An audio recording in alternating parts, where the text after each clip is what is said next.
Hello, my name is Jeff Gaisley, and I'd like to welcome you to the Assertiveness and Communication video. I hope you enjoy it. Communication is an art form. People get very little training or practice with communication in this culture. In fact, feelings are not even recognized as something good or natural.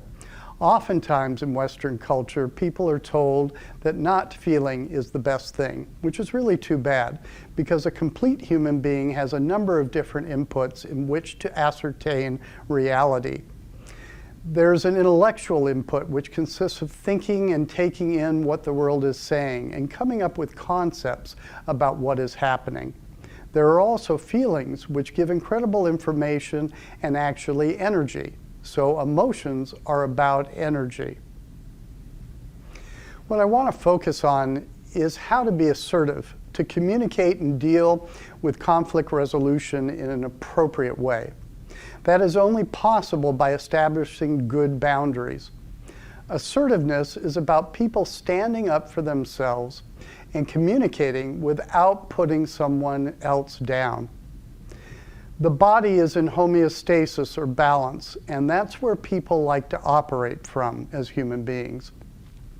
There is an interflow that happens, so when people breathe in, they go out of balance, and when they breathe out, they reestablish balance.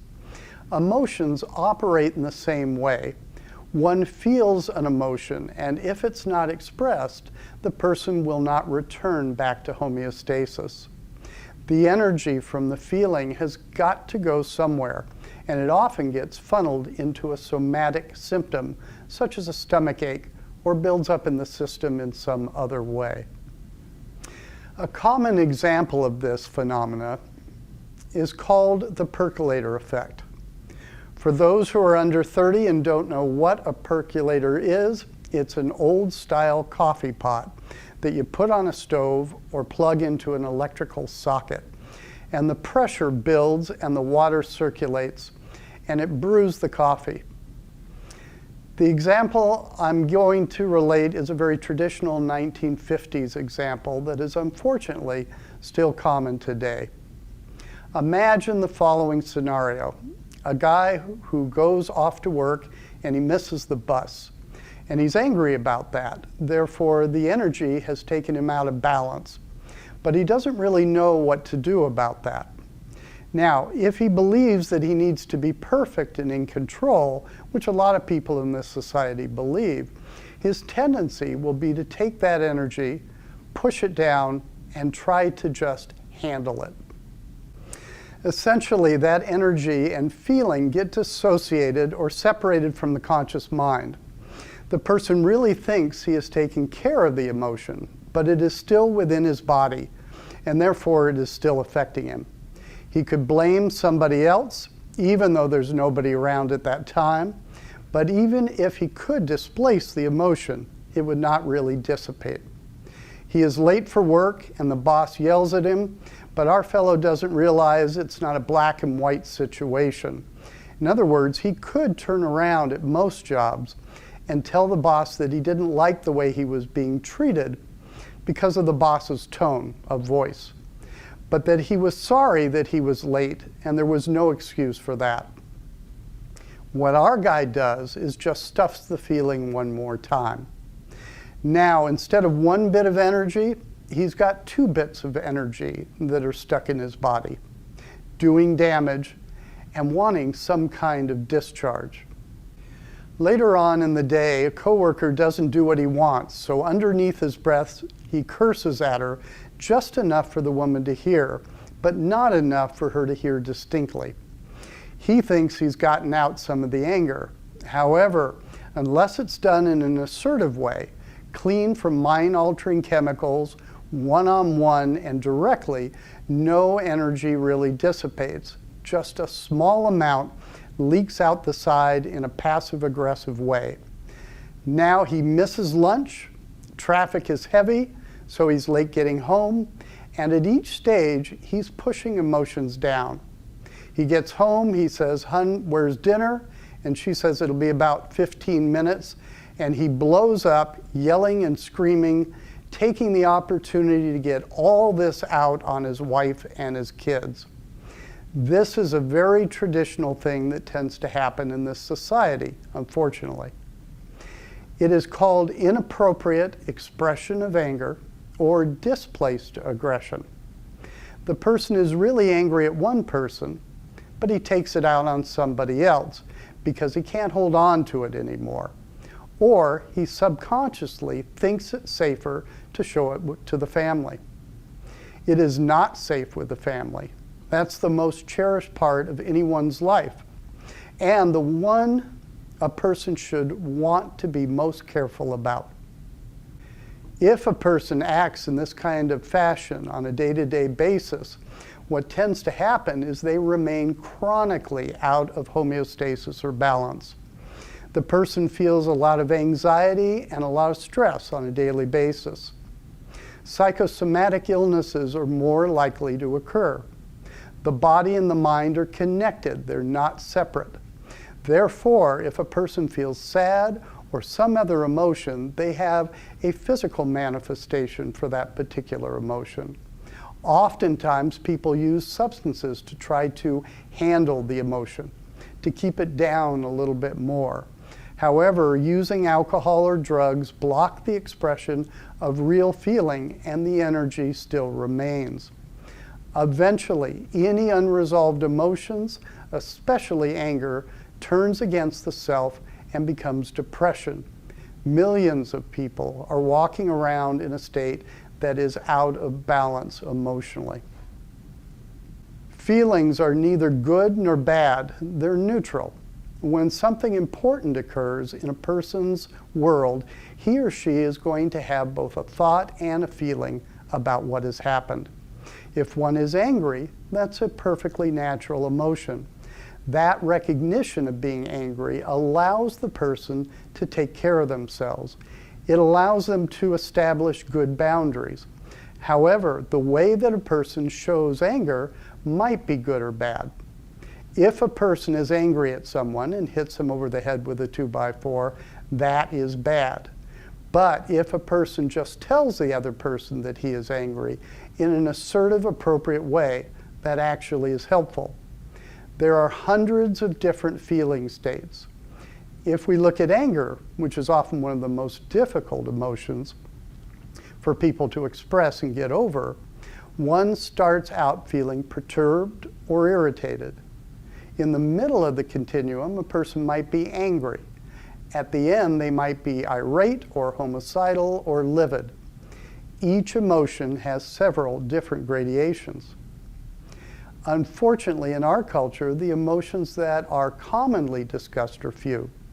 People say they feel okay, bad, good, or upset. That doesn't really communicate anything meaningful. I don't know if a person is upset because he or she is angry or upset because of feeling hurt. With the acceptance of therapy, people more readily talk about feeling anxious and depressed, but don't do well talking about the gradations of emotions.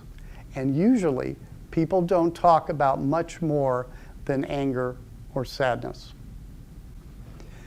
Some of the primary feelings are hurt, frustrated, jealous, envious, shamed, betrayed, rejected, ignored, and shunned.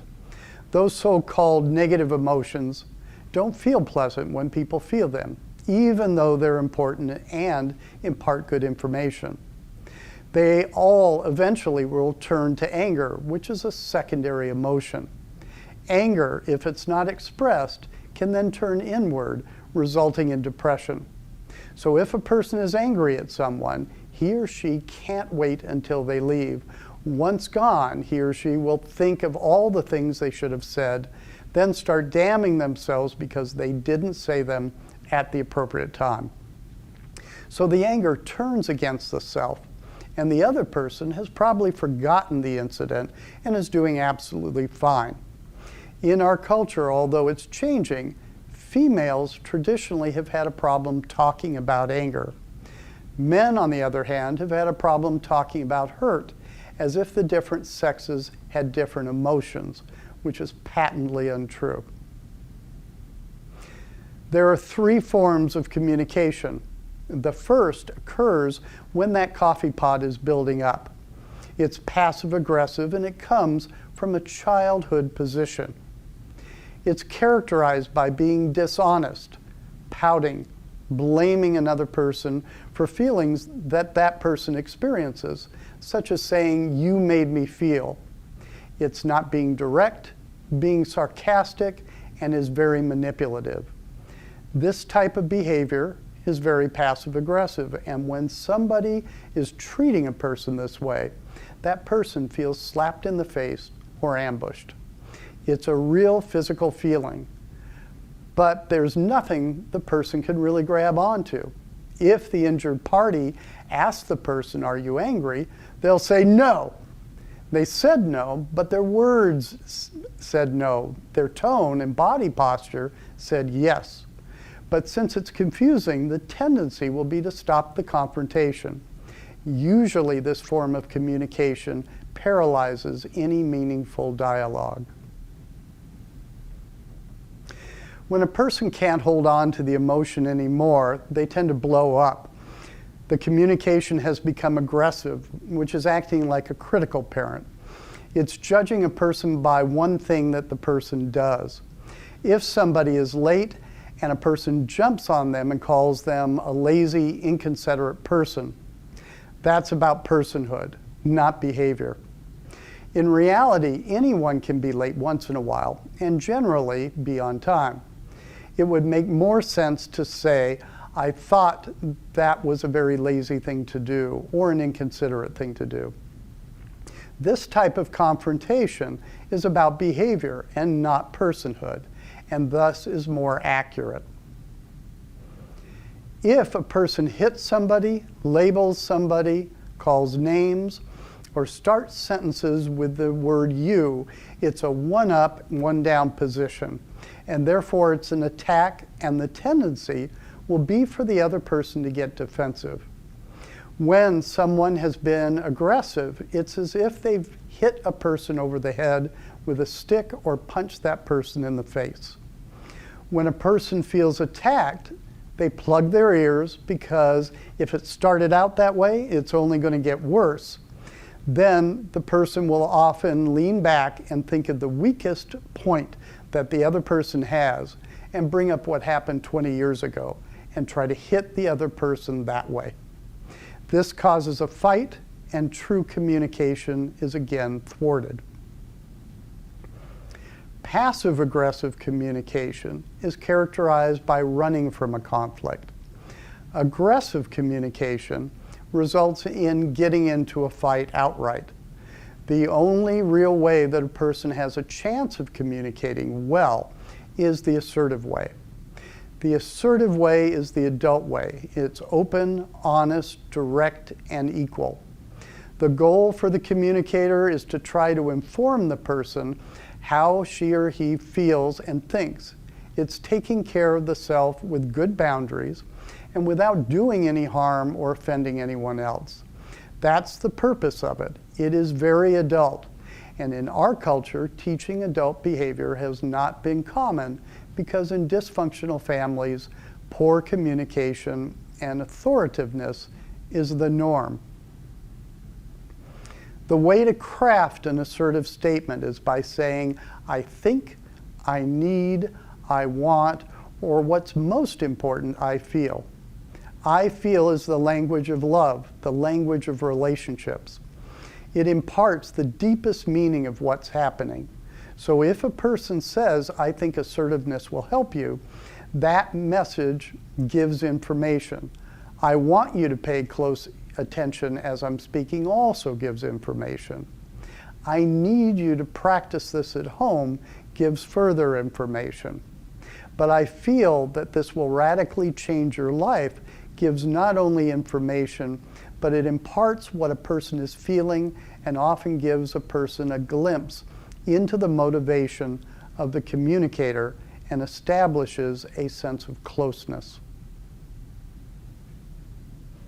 The reason a person should use I statements is because it is important to fully accept the idea of being the master of their own feelings.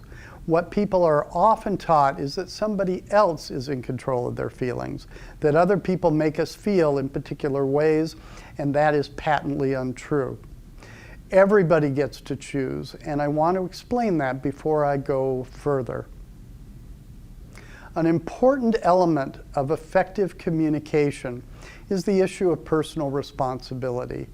Pretend that a stranger comes up to you. This stranger walks up and gives you a message. They say, "You are the ugliest person that I've ever seen in my life. There is nothing good about you at all." Most people would be surprised and confused.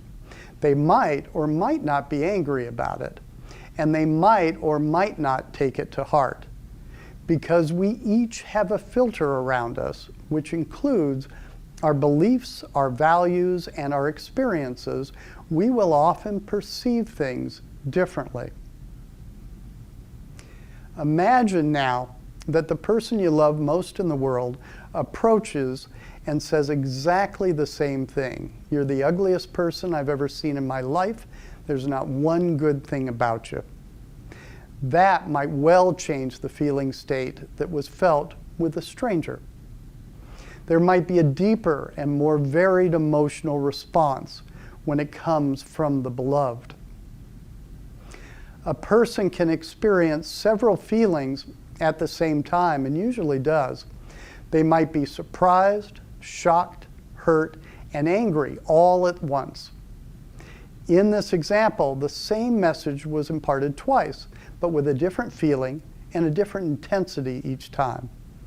This is based on the person's own unique filter, and for a variety of idiosyncratic reasons. If a person doesn't like himself or herself, other people will affect them more. If they respect the other person, they will be more influenced by what that person says. If a person cares for another greatly, they will have more of an emotional impact. The longer a person has known someone, the more they tend to be affected. This is not a bad thing. These are things that people give to one another when they become intimate, which is a good thing, or people would be living totally in isolation with no boundaries, only walls. Therefore, the responsibility for feeling a certain way resides with the person who has heard the communication and not with the communicator. The person communicating might be trying to hurt the other, and they are responsible for that communication foul and the lousy motive behind it. But if a person is affected, it is their responsibility. This in no way excuses abusive behavior or communication. When people speak, they really do mean what they say. So if a person says, "You hurt me," they are accepting a victim stance and saying they can't control their own emotions. That is a childhood position, not an adult position. The reasons for being assertive are to try to get their point across and resolve a situation. Try to get the other person to understand how they feel and think about any situation while maintaining boundaries and without being offensive to the other. This is an adult position. Another purpose is to express feelings and relieve them so homeostasis returns. Thirdly, when a person is assertive, they also tend to feel better about themselves and their self-concept rises. In addition, there is often a greater chance for the person to get what they want and have a good outcome from the negotiation. But it's important to realize that being assertive doesn't mean that the other person will agree or comply with the communicator's wishes. Oftentimes, one has to continue to confront the person and repeat how they feel. "I'm really angry about what you just did." And when that person retorts, "So what? You deserved it," the person might need to let them know that they're hurt and even angrier than before. A person might get what they want, but that has to be looked at as extra. If a person gets locked into the idea that they should be able to control the outcome, the emotions will never get out of them, and they will be semi-constipated emotionally lifelong.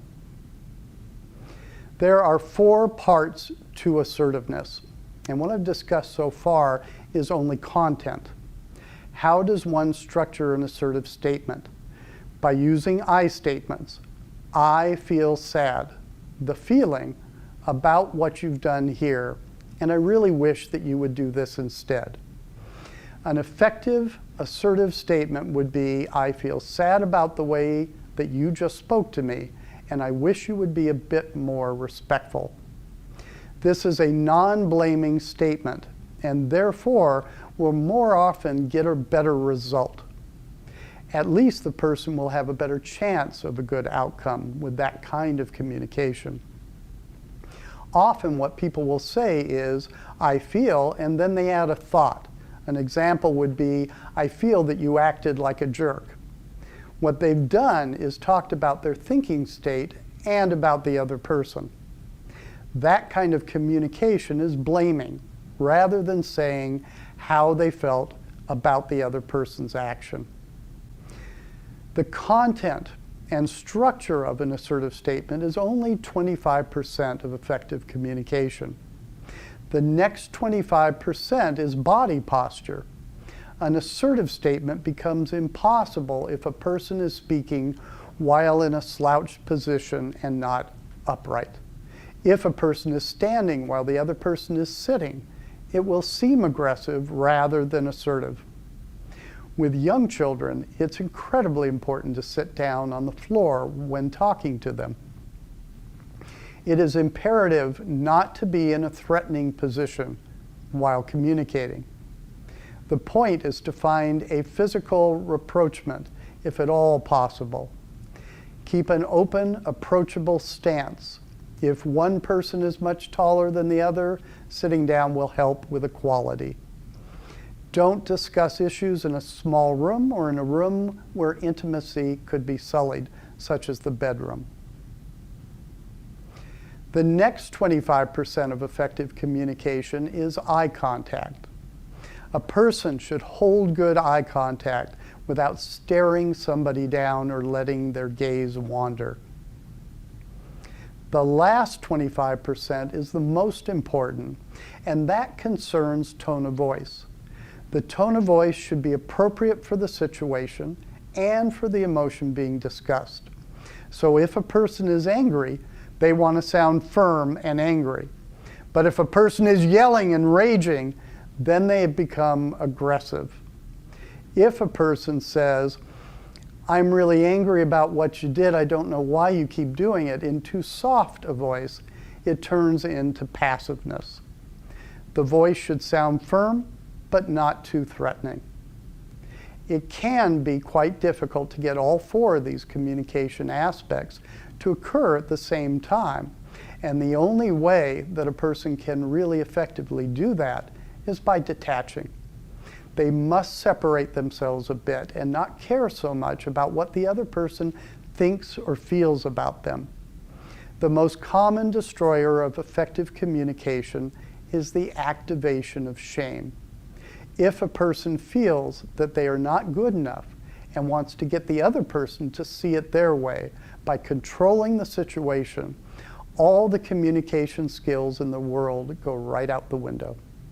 Because what's really happening is that person is operating from a child's position, and they're not able to communicate from an assertive position.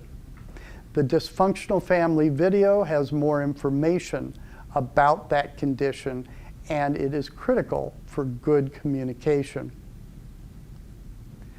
Once somebody learns assertiveness, it is important to practice it continually.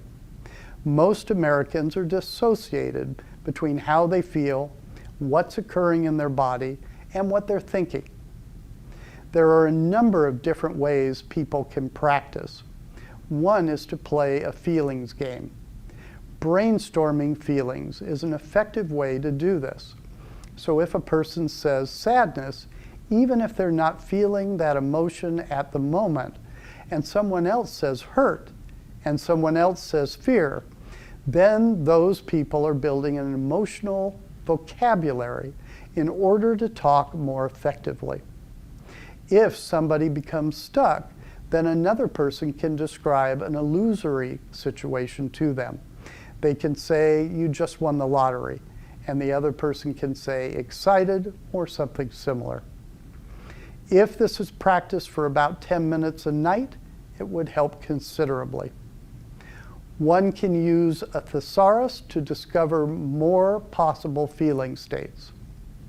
People can then graduate from that exercise and begin to put feelings into statements such as "I feel sad," "I feel angry," "I feel hurt." Keep generating the feeling vocabulary to really become facile at communication, because assertiveness is learned. It's not something that people pop out of the womb with. Another important element of effective communication is active listening. In order to learn active listening, it is important to review what an assertive statement is. "I felt sad by the way that you just spoke to me, and I wish you would be more respectful." That's an assertive statement. If a person is talking to someone, they want the other person to listen. If that other person is listening, they should paraphrase, in terms of a question, the main part of what the other person just said. So if the second person says, "Do you mean that you feel hurt by the way I spoke to you?"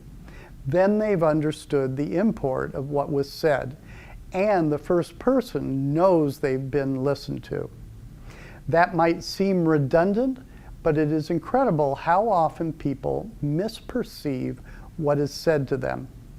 If it's a non-issue, it really may not matter, but when there's an emotional difficulty occurring, this technique becomes very important. If the person has tracked what was said, then the other person should say yes, no, or clarify the situation more if they didn't understand. At this point, all that's being given is information. The other person should then validate the feeling behind what is being said, which doesn't necessarily mean they agree with what is being said. It can be validated by their saying, "I really do see that you felt hurt," or they could say, "I can understand how you felt hurt." Or they could say, "I have felt that way when I've been spoken to in a negative way, so I know how you feel." All those ways say, "I understand, I heard you, and I care," without necessarily agreeing that the person did anything wrong. Then there should be some kind of acknowledgement from the first communicator that they know and appreciate the other person listening. So the first person says, "Thanks for caring," or something similar. Then and only then would it make sense for the second communicator to make an assertive statement about either what was said by the first person or to discuss any other feelings about another issue. Let's say that a person disagreed that they had spoken in a poor way to me. At this point, they could say, "You know, Jeff, as I said, I really understand how you feel, but in my heart, I really wasn't trying to hurt you. And I thought I said it in a non-abusive manner." Then I can say, "You mean you really weren't trying to hurt me?" And the other person could say yes. I might then say, "Well, then you must be really confused that I saw it that way." They could reply, "Yeah, I was confused." What we're trying to do is resolve a situation, not to prove who's right or wrong. And that is the hallmark of effective communication. In fact, what is often helpful is if a person wants their partner to be right. If the partner is right, then the person can simply apologize and move on, rather than trying to get the other person to see their point of view. The issue is resolved quicker, but one has to be sincere and honest about their feelings. One of the common mistakes that I see, especially in marital therapy, is that people feel like they are on the clock with communication and that they have to finish their discussion quickly. Because of that haste, unfortunately, they often try to put paraphrasing and validating together before they're ready, or they get defensive in the particular situation. So they say, I felt really sad by what you just said to me. I thought it was disrespectful. And the person says, I did not, or, well, I just, or they say, yeah, but, which invalidates the other person's position, usually resulting in a fight with people locked into power and control. Nothing good can come of that. It is also important when paraphrasing to try to look at the deepest dynamic of what's happening between two people, the process of what's occurring between two people. I don't want to have a discussion with my lady about vacuuming and dishwashing and errands. I want to have a discussion about whether we feel there is equality in terms of the household tasks. That's the central dynamic. If we finish that issue, we don't have to work on each of the chores piecemeal. It is imperative to find the central dynamic. It's important to stay detached enough and shame-free so that a person can truly evaluate whether they did something that was not appropriate. Did I really do something that was unhelpful, or is this more about the person I'm talking with? Could it be their shame and their issue? If a person is detached, then it's possible to speak with them without triggering their defensiveness. These skills can be practiced in a very easy manner by making a game out of it. One can say, would you pass me the pepper? Do you mean you want the pepper? Yeah, I would really like the pepper. Well, I can see that you want the pepper. I'll be glad to give it to you. Thanks.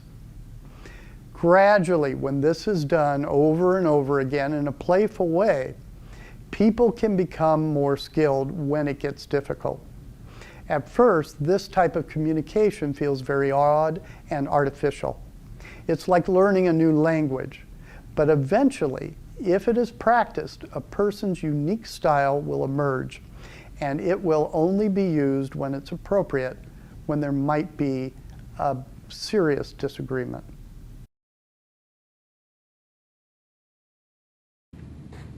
And where have you been all day? I've been out playing golf with Ben. It must be so nice to have so much free time on your hands. Oh, here we go again. Nag, nag, nag. I don't nag you. You I did. confront you You're on right. not pulling your weight around this house. Oh. I am not your damn slave. You know, I work full time. I take care of the cars. I take care of the outside chores. I do a lot around here. What more do you want from me? You don't care about me at all, do about you? You don't help me out with the parenting. You don't take me out anymore. What? Tell me, what good are you? How good am I? When was the last time we made love? Oh, like, why would I want to do that with you, with the way you treat me? You kidding me? Maybe if you treated me with a little respect. Respect. God, what are you Oh talking my about? gosh. Respect. Maybe I would want to be with you, but not when you treat me like I don't Yeah, matter. Respect? You sound just like your mother. You leave my mother out of this. If you were half the man my father is, you would treat me with love and respect. You know what? Maybe you just need to go find someone just like your father. I'm out I of here. will. What you see in this role-playing exercise are two people who are clearly in child mode. They are fighting and trying to score points, but they are certainly not listening or communicating. Many of the abusive rules that are listed in the Boundaries DVD are being broken, such as name-calling, cussing, and being sarcastic, and shotgun blasting by bringing up way too many issues at one time. They are also raising their voices and standing toe-to-toe, which is bound to lead to an escalation of the problem and violates the principles listed in the communication DVD. Assertiveness and effective communication is easy as long as both people follow the assertive rules, which include paraphrasing and validating. However, for people to be able to do that, they must stay in their adult. If a button gets hit out of childhood, people often revert back to old and immature patterns. Then they simply try to hurt the other person. They are much more likely to do this if the partnership interpersonal bond is broken. I think couples only fight about a few things. Do you love me? Do you respect me? Do you care about me? Do you see me as an equal? And are you trying to shame me? If any of the first four are no and the fifth one is yes, in the partner's opinion, then they are much more likely to stop listening and revert into childhood.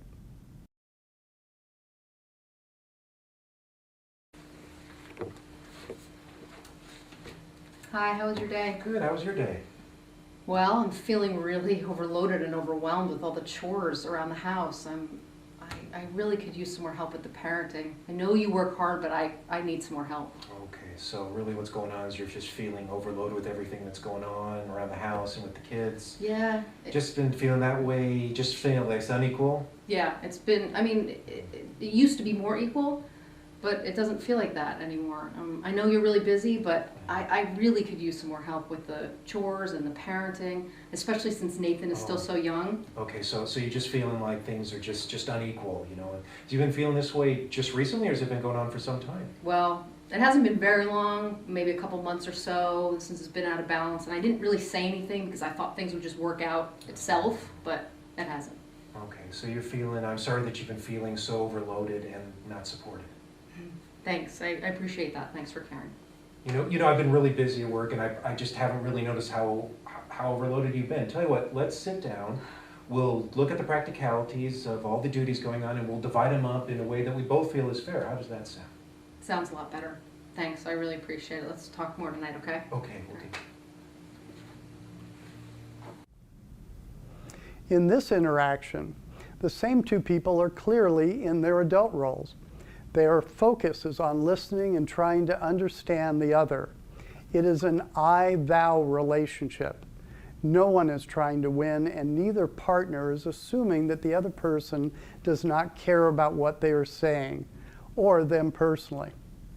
Therefore, the desire is to negotiate and compromise instead of defend and defeat the other person. True consensus can be achieved in a relationship such as this. When people feel respected and listened to, the practicalities and details of an agreement are usually very easy. In this example, Brad is paraphrasing in the typical way of simply summarizing what he heard, but he also uses the paraphrasing to check out the assumptions to what he thinks he heard. This is an excellent way to not have misunderstandings. However, it is important to ask these assumptions in a neutral and truly questioning manner, which Brad did.